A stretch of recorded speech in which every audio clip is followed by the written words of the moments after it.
Hi guys, good afternoon. It's September 30 today. It's the last day of September.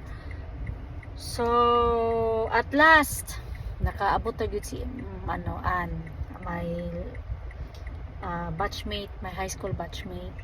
So, kuyog iyang husband and son. So, I'm still waiting here at the airport, guys. Gawas na sa airport gawat. So, gawat na lang kung PM siya, nakagawas na po sila sa arrival. So, actually, ganiha ron ta sila makaabot, but then it's, na-move, na-delayed, gibalhin sila glying airline, something like that. So, at last, nakaabot agad silang So, ang akong button is just pick them up and then send to Bohol Beach Club.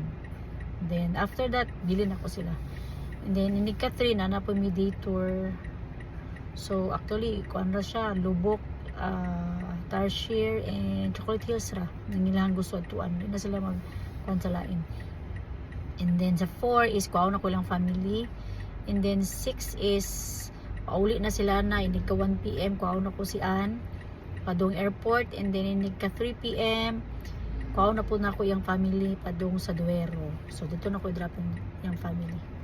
So bye guys. Mura na update na to karong adlaw kay murag wala kay ko ga-vlog no for pila ka days kay balik ra mo guys. Suman mo sa akong now. Bye. God bless.